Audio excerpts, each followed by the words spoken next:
Hi friends, I'm Katie Brinkley and you're listening to Rocky Mountain Marketing. With nearly 2 decades helping business owners, consultants, and coaches with their digital marketing, I know that social media can be an incredible tool to grow your business when you know how to do it the right way. And that's what we're going to do today. I teach you how to navigate the world of entrepreneurship and digital marketing, and hopefully you'll grow your business with a few great tips you wouldn't have known otherwise, and maybe even discover a great local business you love. Let's dive into today's episode. Welcome back to this week's episode of Rocky Mountain Marketing. Today we're going to actually talk about what it's like to create content for your business and use it as that sales and marketing tool. Now, you all know I have been standing on my soapbox for the better part of the past 2 years, saying we should be posting less on social media. We have businesses to run. But if you are using social media, if you're using podcasting as part of your overall business strategy, what sort of metrics can you track to make sure that it's actually working? How can you make sure that you are doing the right things and creating the type of content that is going to move the needle for your business? So I went to somebody that I highly regard in the digital marketing and the podcasting space, and today's guest is Lee Judge. He is the co-founder and CMO of Content Monsta, which is a digital content marketing agency. So he and his business are focused on B2B marketing, and they've been doing this for over 25 years. And Lee is a marketing practitioner and a creative content entrepreneur. He and I both actually had the opportunity to speak at CEX in Cleveland, Ohio in 2023. We were actually just at Podcast Movement together here in Denver, and we didn't even run into each other. We had to end up meeting through a Zoom or through a Riverside link here in order to have this conversation with you guys. It would have been way better if we could have connected at Podcast Movement and done this in person, Lee, but here we are. Lee, thank you so much for joining me on Rocky Mountain Marketing today. Katie, thank you for having me. It's good to see you again and have this conversation.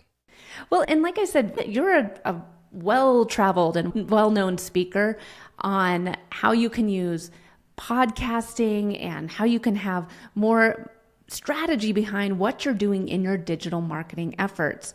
The whole driving of sales through organic media like podcasting, social media, email campaigns, if it's not moving the needle for your business, that's where I see so many business owners get frustrated and say, oh, well, I tried doing Instagram. It doesn't work for me. I had an email list, but nothing really came from it, so I just stopped.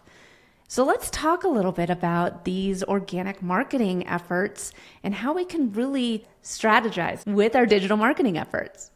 I'm glad you mentioned earlier about the thought of producing less content, because people say, should we produce less content? Or there's a rumor that we should produce less content. And I think that less or more, both are right, because it depends on what your strategy is. If you're just creating content for the sake of creating content with no strategy, you should probably create less until you figure out what your strategy is, and then create better content. And once you create better content, create more of that.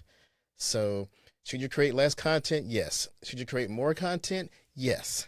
And so it depends on if you have a strategy or not, right? Let's talk about strategy. How do you think, when you're just getting started with your marketing efforts, what's the first tip that you would want to give people to develop the right strategy for their digital marketing? Something that they can measure and see, okay, this is working for me. I'm getting the results that I'm expecting. Well, I think one of the safest paths is to first start with your customer and understand what they need to know and where they consume content, because those seem to be two of the places where people miss the most. For example, if you're a makeup company and you're posting only on LinkedIn, well, one, you're in the wrong place. If you're posting on LinkedIn, you're doing mostly text post, you're not visual. So you're in the wrong place for your audience and you're creating the wrong kind of content. You don't want to create more text posts on LinkedIn. You want to create visual posts on Instagram, right? So if your audience is not in the right place. And I think often we mess up where people understand where their current audience is as opposed to where they're caught, who they need to speak to. Even if you have 1 million followers on Twitter and you're selling a makeup brand, you may say, well, let me just default to where my audience is. If you need to show them something and the audience who will truly buy from you is actually on Instagram, maybe move to Instagram. We focus on B2B. So for us and most of our clients, Instagram isn't their first go-to because their clients are more likely going to be on LinkedIn. I can get away with writing a long LinkedIn text post and it actually works. I wouldn't repurpose that on Instagram the same way. I might talk about it on video on Instagram, but that repurposing is not just reposting, it's repurposing for the platform and for the audience. You mentioned measurement. I don't expect to get business off of Instagram, no matter how much I post there, because I work with businesses. Do I post there? Yes, because it might pop up. We post on TikTok for that matter, because it might pop up. Somebody who is just a friend or who's looking to learn something on TikTok might go, oh, wow, I didn't know Lee did that thing. Let me contact him for my business side of my life, even though I was here on TikTok for entertainment. So yeah, I'm there, but I also measure it differently because I don't expect the same business results from TikTok as I do from LinkedIn. So those are two important things, measurement and where's your audience. So Lee, you've been doing this for 25 years, and you said a couple times you focus mostly on B2B. What was it that made you decide to go into the world of being a digital marketing agency to really help these businesses find more business through tracking the measurements and the results that matter for them? How did you really get started in this? Most of it comes from my backstory. I was a creative person. I was in the entertainment industry for a long time.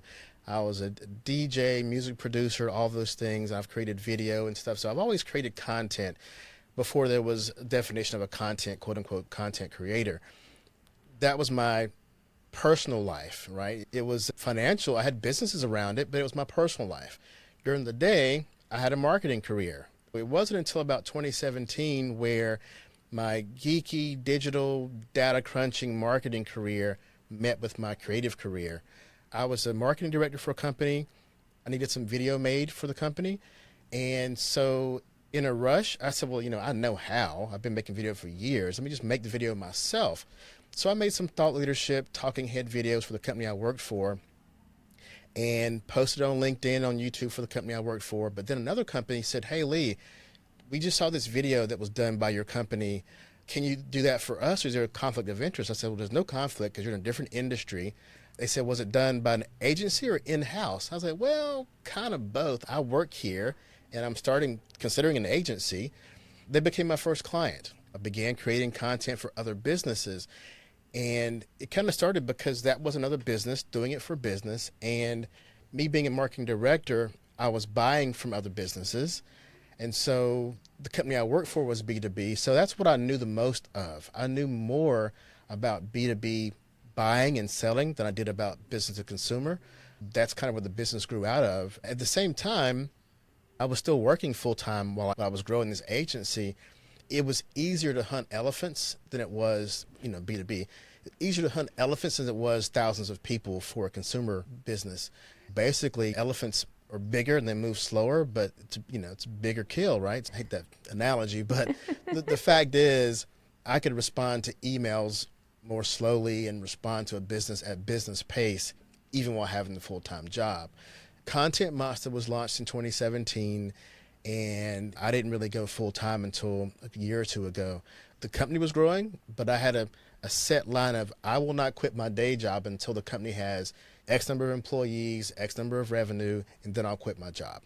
That happened a while ago. I really enjoy working with businesses and helping businesses grow. It's a little bit more difficult if you don't understand B2B, but to me it's a lot more rewarding when you do find those large accounts. One thing that you were saying throughout your journey is that you always knew who your target audience was. You knew that you wanted to work with B2B because that's what you knew. That's who you felt comfortable working with. And so as you said earlier, having a long text-based LinkedIn post, you know that that's going to do better than going over on TikTok and creating a bunch of content. What I'm hearing you say is no matter what you're doing with your business, the very first thing you need to understand is your target audience so that you can measure the results and have the results that are in alignment with what your business is after. Because as a business, it's different with going viral or having hundreds of thousands of followers or 1 million followers on Twitter. But if your audience isn't there, it really doesn't matter. Yeah, even within your own business, there could be different lines of your business that dictate what social platforms to go on. For me, for Content Monsta, it's LinkedIn primarily. But as a speaker and upcoming author, TikTok and Instagram work. So for my personal brand, yes, I'm going to be on TikTok and on Instagram. But for the business, it's LinkedIn. As we look at our strategy again, and even our content calendar, we have to decide, okay, this particular post will fit better to push the personal brand, put it on these channels. This will support our new service offering, put it on these channels. So even within one company, per type of content, we still decide what channel it goes through. How do you help your clients track what results they should be measuring so that their sales and their marketing are in alignment? Because again, it can be hard not to get impatient, especially in the world of social media. It can be hard not to, have that patience for and understand that things are working the way that they should be. I'm glad you asked that. That's a bit unique for B2B. So in B2B, the places we measure social media are not typically the right places to measure for business. For example, a podcast. I'm working on a series of webinars. I'm going to call it the Zero Listen Podcast. Might even pull you in as an advisor on this, Katie. The Zero Listen Podcast is based on the idea that even for a podcast that has 0 listens from a podcast measurement standpoint, can have a high ROI from a business standpoint. I'll give you an example. You have a podcast. From that podcast, whether it be video or audio, you create tons of content from that podcast. You have expert conversations, you have expert clips, you have relationships you've built from that podcast. Yeah, you publish the podcast, the audio and video, but you also publish dozens of pieces of content. And that content develops relationships, it can develop deals. You can get tons of business from that from someone who has never, ever listened to your podcast. For a B2B podcast, I first encourage them to stop looking at podcast metrics because your sales team doesn't care about podcast metrics. Your CFO doesn't care about podcast metrics. They care about the bottom line.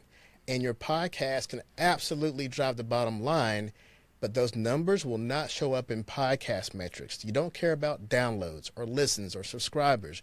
You care about relationships. You care about talking to customers. You talk about brand lift. You care about those things, and they will not show up in your podcast metrics, not even often in your social media metrics. So, Katie, I'm going to challenge you to join me when I do the Zero Listen podcast series to show B2B marketers that you don't need listeners, you need business.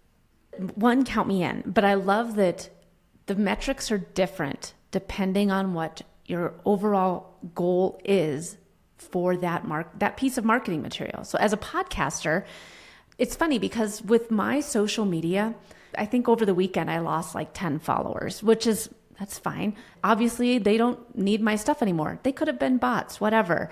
I really honestly don't even really look at follower count on social media. But holy cow, my email list, it is seriously like they wrote me a letter saying that they don't like me anymore if they unsubscribe from my email list. I don't know why, but I take it so personally. And I know that I'm not alone with looking at some of these weird metrics and taking them personally. So podcast downloads, if you're creating this content every single week and doing the guest interviews and creating the social media graphics and everything, and then you only get 10 downloads, it's like, nobody likes me. Why am I even doing this anymore? Let me tell you, Katie, and this is for your listeners as well. I was speaking with a customer last week who quoted my podcast, who quoted a conversation from the podcast and they were enlightened by it and informed by it, it helped strengthen our customer relationship. Then I said, did you actually listen to the podcast? Like, oh no, it was the snippet on LinkedIn that I saw. It was a video conversation and they described the whole thing. They quoted it, but they did not listen to the entire episode. They did not pull it up on Apple or Spotify. Those numbers for that person who I influenced, who I touched, would not show up in any statistic. In fact, they didn't even like it on LinkedIn. They didn't click the like button, but they listened to it. It was an impression. That's all it was an impression. But from a business standpoint, the ROI was extremely high. And there you go. I mean, I hear this at least once a week. Someone who quotes my podcast, who never listened to, who never clicked on Apple Podcasts. Now, I do have downloads and listens, which the numbers are there, but to me, it's mostly vanity. It's mostly, did you get value from the show? No matter how you consumed it, whether it was Twitter or LinkedIn, whether it was a 30-second clip of one thing that one of us, me or my guest, said, if you consume that value and it influenced you, then it is a marketing touch. It doesn't matter how you got to that touch. If somebody, and just since we're talking about podcasting, if somebody is a business owner and they're interested in using podcasting as part of their marketing strategy, what tips would you have for them as they get their podcast up and running? Should they even have a podcast? Should they do podcast guesting? Yes and yes, but they have to keep in mind the measurement part and why they're doing it. So let's say, for example, I did a talk a while ago called Be Content, and it was basically teaching people to be the content that their customers consume. I use an example of a plumber, and I had a real life situation where here in my studio, I had a leak, and I was about to cut my whole ceiling out. And the plumber said, wait, I'll be there on Monday.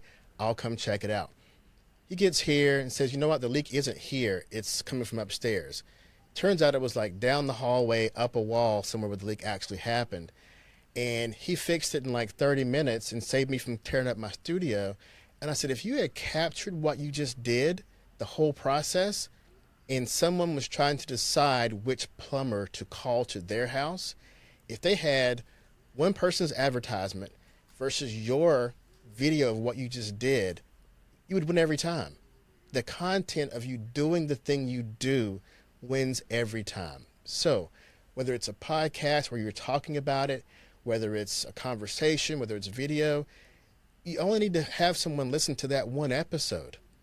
So if I Google, how to find a leak, and I find your podcast episode, I listen to that one episode and call you, I'm not a subscriber, I'm not a regular listener, it's only one download, but now I'm a customer. The ROI is there, even though none of those statistics for podcasting showed up on your analytics.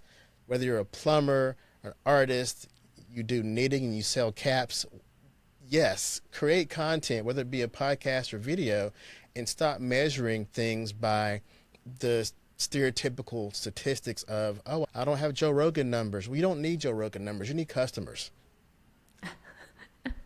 Exactly. Yes. And Lee, this is exactly, this is why I'm so happy that you're on the podcast. But no, it's so different creating this content for sales versus followers. The metrics that all of us can see, man, it feels great to be like, oh yeah, well I have X, I get 1,000 downloads a day or whatever. But really, unless it's driving revenue, what's the point? I'm working on a book that's specifically about sales and marketing alignment. And part of that, obviously I'm going to go into the whole content part because I love content marketing. But part of that is an example of if you're constantly creating content to answer your customers' questions, you're also building a sales enablement library. So let's say you're a content marketer, you attend the sales meetings, and you hear all the things, all the objections that sales is hearing in the field about their product or service. You go back and have a conversation in your podcast, you make video, you even interview that salesperson later on about those objections, and you're answering those questions. So now the sales team has a piece of content to send that customer for follow-up, to say, hey, Miss Johnson, we haven't spoken since our last sales call, our last call. I understand you have a problem with so-and-so. Here's a piece of content that answers that question, right? It's more than just a sales pitch. It's we understand you've seen this objection too. Here's how our other customer who we spoke to on our podcast overcame that objection. That content is in a library that belongs now to your sales team to help answer objections and help them sell. So it moves marketing from the cost lane, the cost avenue, into being part of the sales funnel, right? So create content not to say we got 3,000 likes and downloads. Create the content to build a library to help your salespeople sell. With that, you're able to then create shorter content, possibly, but it's direct. It's basically your FAQ. It's your FAQ page of your website that you are now able to send to people either in video or audio format. And I don't know about you, but there's something intimate about hearing someone speak. What we're doing right now on our podcast, Lee, is getting directly to somebody, and they're able to hear us get excited about a certain topic and start talking over each other. They're able to hear, if we were reading a page off of Google, they could tell that. But with us just talking, it allows you to build a better connection with people. And the same with video. We're on video here too. If you want to watch us on YouTube, you can see my arms flailing around when I talk. You can see all of that, and you get to know somebody so much better. When you have these pieces of content that you can send to people, they're going to feel like they already know you. You've built that know, like, and trust factor by answering their question in a way that not very many people would expect to have their question answered. Exactly. We've been seeing, of course, all the proliferation of AI getting into our industry, and what's missing as of yet right now is the soul of a person. So even when you have an AI representative on video, without naming any brands, we're seeing it get better and better. But even the really good ones, as a human watching it, you sense that there's no soul there. You can't even put a finger on it, but there's no soul there. For the things that we can detect, it's how we pause, how we say things twice, how we correct ourselves, how we raise our eyebrows. You can tell if I'm sure or not sure of what I say, if I'm being sarcastic based on my expressions. All those things matter.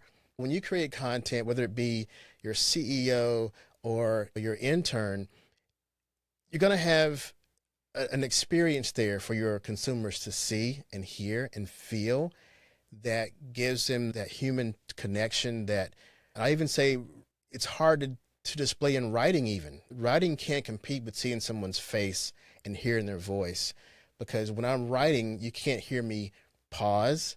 You can't hear all my quotations. I can say quote unquote, I can do air quotes, but you won't see that in writing so well. There's so much missing. So I agree with you. When it comes to creating content, I'm a biggest fan and proponent of audio and video, because as we head into this AI world where there's so much fake stuff being created, it's harder and harder to fake a real human conversation. Now, will we get there at some point? Absolutely. Probably in the next 2 years or less.